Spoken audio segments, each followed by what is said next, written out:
अब एक ऐसी खबर की जो एक अफसर के कारनामे से जुड़ी है, जिनसे उनके प्रमुख सचिव, उनके विभाग के मंत्री सब परेशान हैं।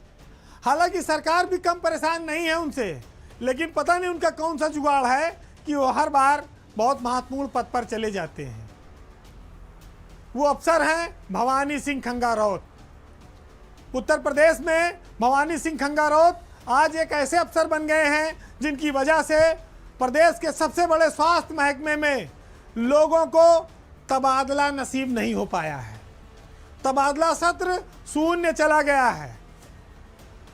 भवानी सिंह खंगारौत ना तो अपने सीनियर को सम्मान दे पाए हैं, ना मंत्री को। वो जिस भी विभाग में गए मनमानियां की, सीनियरों के साथ बदतमीजी की, और अब उन्होंने स्वास्थ्य विभाग का बंटाधार कर दिया।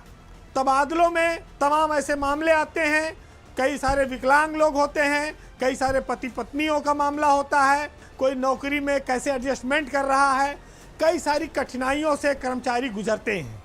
और तबादले के सीजन में उनको उम्मीद होती है कि सरकार उनकी पीड़ा को समझेगी और उनको अपने घर के आसपास या परिवार के साथ रहने का मौका मिलेगा। लेकिन भवानी सिंह खंगारौत जैसे अफसरों ने उनकी इन उम्मीदों पर पानी फेर दिया है। वो उत्तर प्रदेश में अब एक नए पंगेबाज अफसर के तौर पर चर्चित हो गए हैं। 2010 बैच के भवानी सिंह खंगारौत बेसिकली राजस्थान के रहने वाले हैं और इस समय उत्तर प्रदेश में निदेशक प्रशासन स्वास्थ्य विभाग में तैनात थे। सरकार ने हालांकि उनको उनके विभाग से इतनी किरकिरी के बाद हटाकर वेटिंग में डाल दिया है, लेकिन जो टाइम बीत गया तबादला सत्र का, अब वो लौट कर नहीं आएगा। उसकी भरपाई अब इस कार्रवाई से नहीं हो सकती है। स्वास्थ्य विभाग को अफसरों ने एक मजाक बना दिया। एक भी तबादला नहीं हुआ, पूरा सत्र शून्य चला गया। डिप्टी सीएम ब्रजेश पाठक अफसरों के इस नकारात्मक रवैये से काफ़ी नाराज हैं, आहत हैं, क्योंकि उनके पास पूरे प्रदेश से विधायक, मंत्री और परिचित पार्टी के लोगों की सिफारिशें आती हैं, परेशानियां आती हैं। भवानी सिंह खंगारौत ने अपने ही विभाग के प्रमुख सचिव पार्थसारथी सेन शर्मा के आदेश को भी नहीं माना। यहाँ तक कि उन्होंने उनका फ़ोन भी उठाना बंद कर दिया और नॉट रीचेबल कर लिया। ये प्रदेश का बहुत बड़ा महकमा है। एक अफसर के खराब रवैये का खामियाजा सैकड़ों और हजारों लोगों को नहीं भोगना चाहिए। वैसे भवानी सिंह खंगारौत का इतिहास भी हमेशा विवादों में रहा है और अपने सीनियर अफसरों से बदतमीजी का रहा है। जब वो महिला कल्याण में निदेशक थे तो वहाँ प्रमुख सचिव रेणुका कुमार पर भी उन्होंने भ्रष्टाचार के आरोप लगाए थे, उनके लिए चिट्ठियाँ लिखी थी। केंद्रीय मंत्री कौशल किशोर तक ने उन पर फ़ोन न उठाने का मध्यांचल में एमडी रहने के दौरान ये आरोप लगाया था। और जब वो मध्यांचल में एमडी थे तो उस समय भी उन्होंने अपने ही विभाग के चेयरमैन आशीष गोयल के साथ भरी मीटिंग में बदतमीजी की। उनकी एक एक कहानियां सरकार में नोट हैं, लेकिन उसके बावजूद वो महत्वपूर्ण पद पाते रहे। उन्होंने खुद को स्वयंभू तौर पर एकदम ईमानदार घोषित कर रखा है। कितने हैं इसकी सरकार जांच करावे, कोई पैमाना हो तो देखे। लेकिन यूपी में आज की तारीख में कोई ऐसा अफसर नहीं होगा जो अपने अफसरों, सीनियरों, मिनिस्टरों के साथ मीटिंग में बदतमीजी कर दे, और एक नहीं कई बार कर दे। तो ये दर्शाता है कि वो निरंकुश व्यवस्था में जी रहे हैं।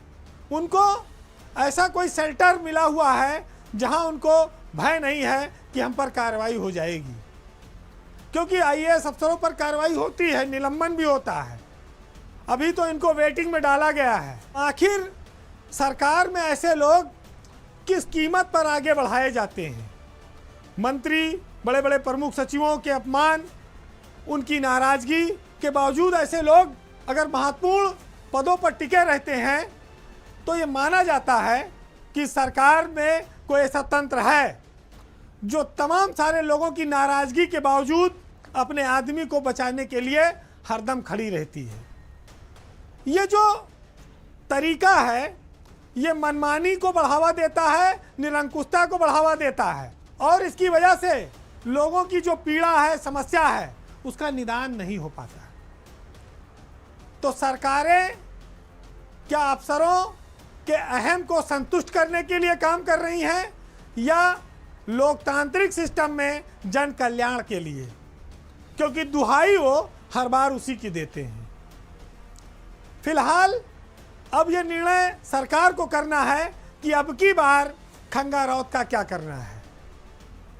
अब चलते चलते पावर सेंटर में आज फिर एक ऐसी बात करूंगा जो ये बताता है कि एक शायर, एक साहित्यकार, एक कवि और एक नेता और एक अफसर दोनों के तौर तरीके क्या हैं, कौन हरदम हाथ फैलाए रहता है और कौन बड़ी बड़ी चीज़ों को ठुकराता है।